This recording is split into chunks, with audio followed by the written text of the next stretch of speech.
Okay, so today we're making pumpkin bread, and as you can see, I have pre-made the butter that we'll be using. It is an infused butter, and we're using the equivalent of 6 tablespoons. I'm measuring out flour and all the rest of the ingredients,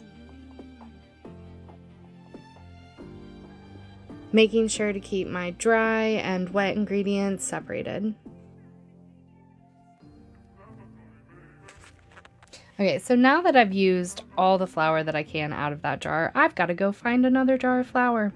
And that is not an easy task to take on because I found bread flour, I found self-rising flour, but all-purpose flour was just a little more difficult to find. And now, as you see, I really struggle to get that thing open and almost really hurt myself. So, get the proper tools for the task, and there we go. Finally got it open. Now we can measure out the rest of this flour and get our dry ingredients all together so we can start making this pumpkin bread. So anyways, hope everyone's having a great day. I'm having the time of my life making things as difficult on myself as possible. Not my intention, but here we are. So, that's sugar, measuring out the sugar. Fairly certain that I forgot an entire cup of sugar. Not gonna lie, guys. Fairly certain that I did because that's the only sugar I poured in, and it called for 2 2/3 cups, and I put 1 1/3 cup. So it still tastes bomb, not gonna lie. I'm probably gonna leave out that additional cup of flour the next time I make this because it gave it this wonderful crispy edge that was unlike any pumpkin bread I've ever had. And now I'm like, you know what? I actually prefer it without that extra cup of sugar. So yay for lightening the sugar. And as you see, continuing with the putting together of ingredients, I swear I would have had things thought out, but I didn't have things thought out. So I was having to go and find everything as I was reading it on the list and then triple checking myself because it's been a minute. So yes, we're getting our cloves. I don't like the pre-made pumpkin spices. I like ground cloves and ground cinnamon, and I'll measure them out separately.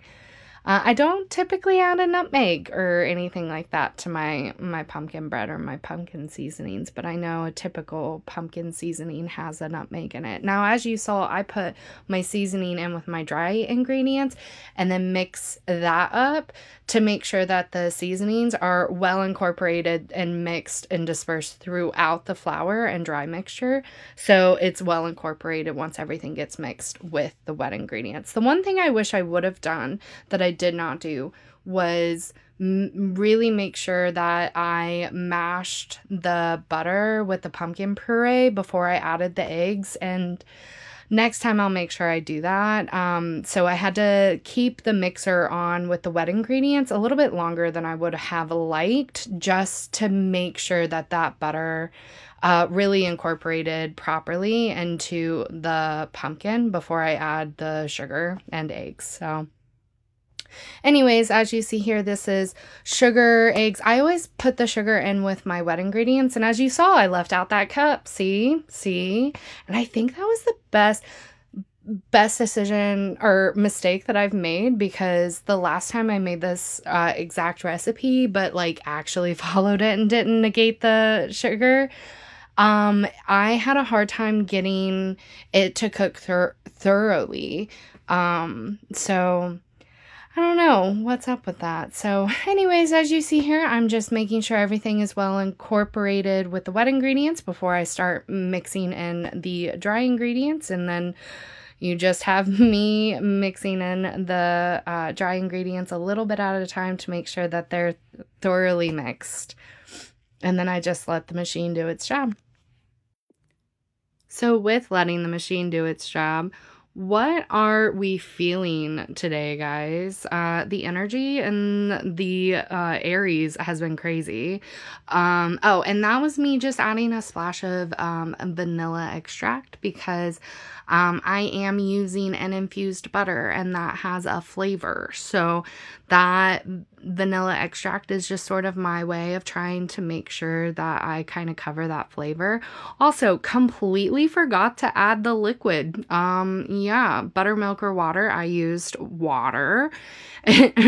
Let's just say I could have been more organized in this scenario. I was not. And because of that, I ended up like adding a lot more seasoning. And I'm glad I did though, because it did need a little bit extra because I negated that extra cup of sugar, right? I forgot that even though I didn't know I forgot that. Something was telling me that I needed more seasoning, and I'm really glad that I listened to that. So now we're just going to clean that off and try to get that measured and put into pans before we start the baking process. But I will tell you guys right now, it smells so good. I know my husband's going to be so freaking excited when he gets home from work and smells what I've been baking all day. Oh my. So clean as you go, you know, hot girls clean as they go. And I have this Skull container. You got to make sure you spray, and then once you spray, I'm going to get some parchment paper cut for each of my tins there and get that going. But I'm so excited about those skulls. Initially, I wanted to try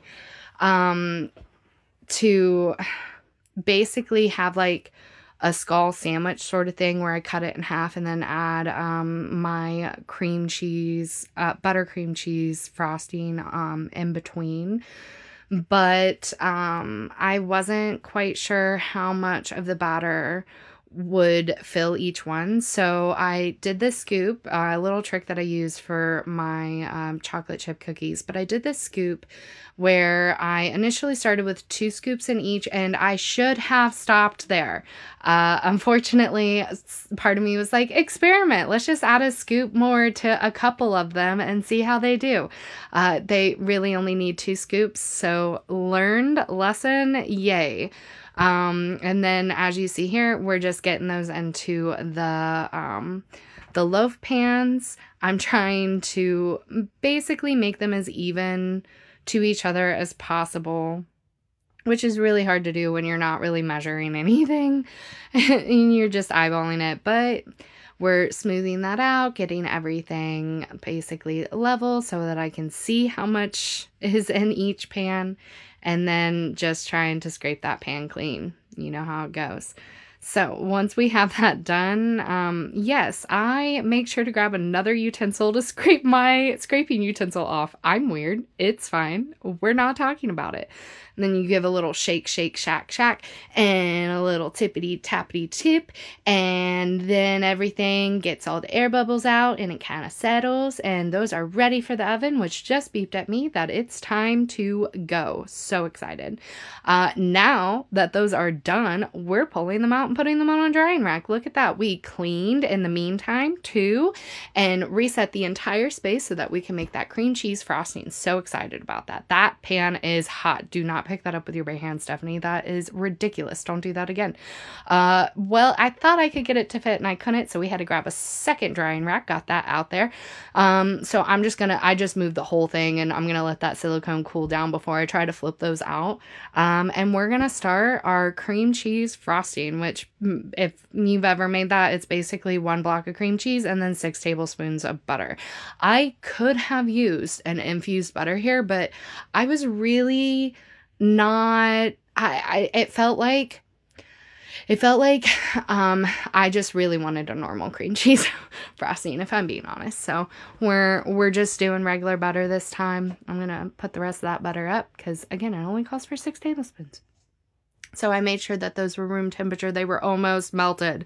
So it made this process so much easier. And this is my homemade powdered sugar. You know, put it in a blender. Fun. So I am just going to use a spoon to get that out to try to get accurate of measurements as possible. And of course, trying to add a little bit of my vanilla paste. I was at the end of this jar. Note to self, go buy more vanilla bean paste. It is very much needed. And it just made it so beautiful because you can see those vanilla beans like through it. Oh, so gorgeous. So I'm just making sure that the butter and cream cheese are well incorporated with each other, well mixed, before we start adding the powdered sugar, because I also added that vanilla bean paste. I wanted to make sure that was well incorporated as well. And now we're starting to add that powdered sugar. And it just calls for a cup of powdered sugar. If you can't tell, this is a 1/4 of a cup measurement. So I do 4 of them. And then for the rest of the time, I'm just going to be cleaning up and letting this get up to temperature. And that little wax paper and the parchment paper in the back that's just waving constantly, I find that so intriguing. Always got to make sure you pause, turn your machine off, and push all of those ingredients back down so everything gets well incorporated. We do that a couple of times with our cream cheese frosting because it does take some time to get that to really get nice and airy. You know, you want that to basically double in size. So this is where we start cleaning. As you can see, I'm starting to put some dishes away, and then we're going to start cleaning up some of these dishes that this girl has made today. Got to put some soap in there, and now it is time to clean.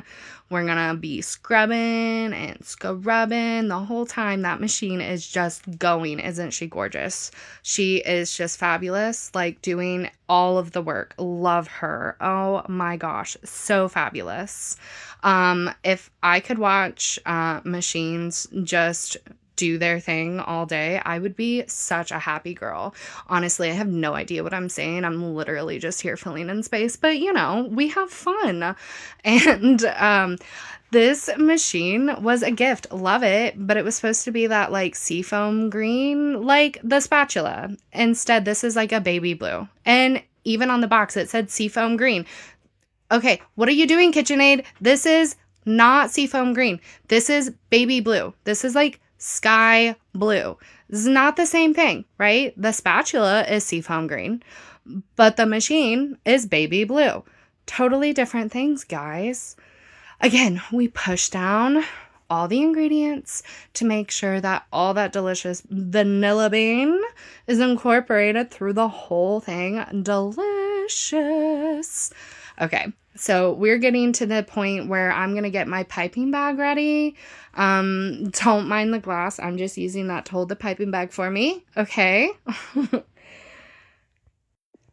And at this point, I know it's kind of flattening out a little bit, but that's not because it's over whipped. It's just because it is so warm in my kitchen. So giving it one more extra whip just to make sure that I have the consistency that I'm looking for. And then we're gonna fill this piping bag and let it firm up in the fridge before I start building and cutting my pumpkin bread and getting the sandwiches ready. And I think I'm just going to go ahead and do a different video to kind of show the process of what I'm talking about when it comes to my pumpkin bread sandwiches. But now you just see me kind of trying to fill that. I have very little experience doing this, but you know, you got to start somewhere. And I like to jump head first and think that I know what I'm doing, and it appears that I know what I'm doing. No idea how to put a piping tip on this, so I'll probably just cut a hole and that'll be about it because that's about all I got. But thank you so much for everyone that has sat with me and listened to my crazy ramblings as I make random stuff in my kitchen to fulfill random orders in my neighborhood. And just make sure my cream cheese frosting doesn't get that fridge taste. We're going to make sure that's all nice and covered. And hot girls clean up after they're done. So, oh, yeah, you got to take a bite. I took one and here I am wiping the cream.